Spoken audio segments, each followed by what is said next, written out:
Welcome into Baltimore Dodger Baseball. I'm Connor Newcomb alongside Joey White as we're set for Game 2 here, this doubleheader at Johns Hopkins University between the Baltimore Dodgers and the Rockville Express. Game 1 went the way of the Dodgers, a 5-4 victory that got the Dodgers to 9-15 on the season and moved them ahead of the Express in the standings. It's A.J. Korsinski on the mound for the Dodgers, and his first pitch is bunted foul. At the plate is Christian Adorno for the Express. Sorry, no pregame show for this Game 2. We got you some pregame talk for Game 1, but a quick turnover here for Game 2 as the lefty from Salisbury, A.J. Korsinski, is on the mound for the Dodgers. He'll try to follow up a start from Casey Gast. Here comes the 0-1 to Adorno. It's a breaking ball in the dirt, and the count evens up 1-1. Gast in that first game lasted 6 innings. He ended up having 4 runs charged to him, but he left with just 2 on the board after giving up a single and a double to start the 7th. And the 1-1 from Korsinski is up over the head of Adorno, and it misses. Counts now 2-1. Connor Grove came out of the bullpen, gave up a ground ball and then a base hit.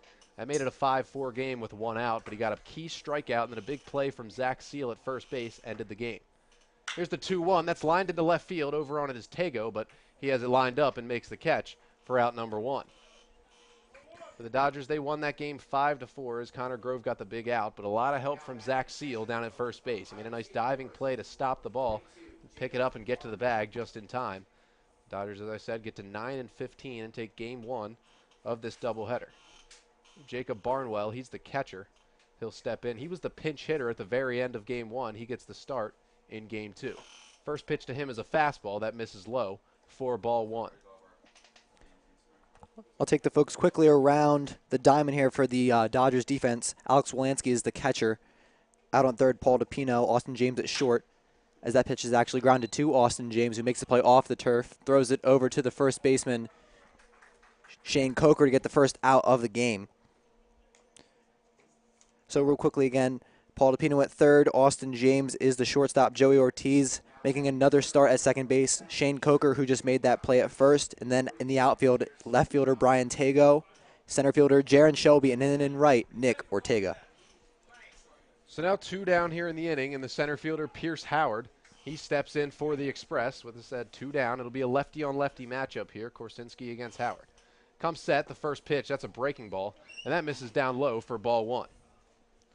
For the Dodgers, Korsinski, this season at Salisbury was his sophomore year. He made 4 appearances, just 3 1/3 innings pitched, the ERA up at 10.8.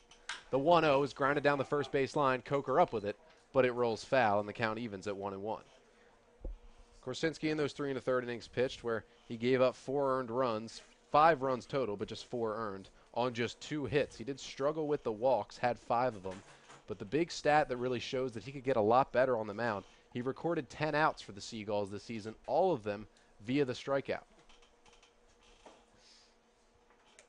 Korsinski set, and the 1-1 here to Howard. He pops it high into the air into foul territory near the Dodger dugout. Coming is Korsinski, but calling him off is the third baseman DePino, but he drops the ball. Looks like it was right into DePino's glove, but he can't make the play. Count is, however, now 1-2 as Korsinski gets ahead of Howard. Had to deal with the shadows a little bit there down the third base line. The dugout casting a shadow. The sun out on the third base line. DePino had to climb in there. Thought he had it. Wasn't able to make the play. Now Korsinski still ahead 1-2. As I talked about those strikeouts, all 10 of his outs were via the K this season for Salisbury. He's got 13 strikeouts already this season for the Dodgers. And the 1-2. Swing and a miss on the breaking ball. He gets strikeout number 15 right there. As we'll head to the bottom of the first inning. A.J. Korsinski puts up a 1-2-3 frame. And it's 0-0 here at Johns Hopkins University between the Dodgers and the Express. You're listening to Baltimore Dodgers Baseball.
University.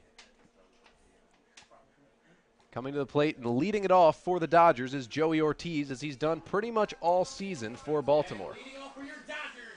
And he's been very effective leading this team in average right now. Shane Cooker might have a better one, but he doesn't have enough games to qualify, hitting well over 300. Second on this team right now with 16 RBIs. And the first pitch here is a fastball, and that catches the outside corner for strike one. It's Cesar Capellan who gets the start for the Express. And the big righty coming with the 0-1. That's a breaking ball, misses in the dirt. And the count evens up at 1-1. Capellan this season, 19 innings pitched for the Express. He's given up 15 hits. This will be his third start, but his 6th appearance overall. And the 1-1, a breaking ball that catches the outside corner. And the count goes to 1-2. He's given up 5 earned runs, struck out 16 in 19 innings, and walked just 8. ERA at 2.36 for the big righty. Now the 1-2. Fastball grounded over towards first base. Up with it and over to the bag. And in time, and there's one away here in the bottom of the first inning.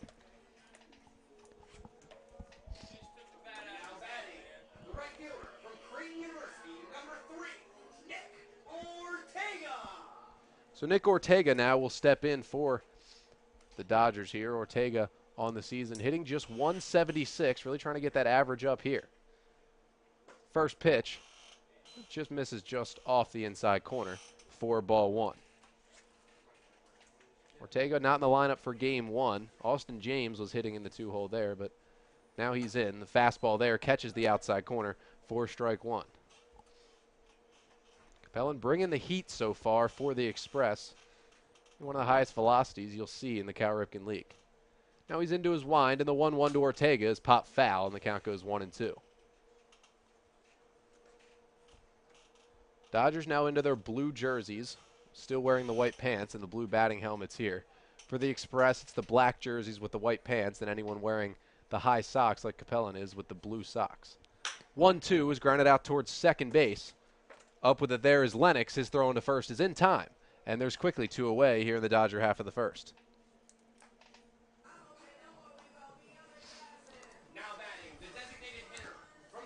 Yeah, so far, a couple of easy ground ball outs for Capellan, and talking to Josh Hedgeko, who pitches at this ballpark fairly regularly. He likes being a ground ball pitcher on a turf field because he says you're going to get a more true hop on this turf rather than on an uneven grass or dirt field. So here's Brandon McElwain. He has to get out of the way of that one as it misses up and in. The count's 1-0. McElwain had a big game in game one, drove in 3 runs on a couple of hits there for the Dodgers. Also made a couple of beautiful plays out in right field. One, he reached up over that shorter wall. Wouldn't have been a home run, but took away extra bases. Swings right through a good slider there, tailing off the outside corner, and the count evens up at 1-1. He's taken a little bit of time off from the field in the second game, been hampered by a couple of injuries, so he's going to be only hitting today.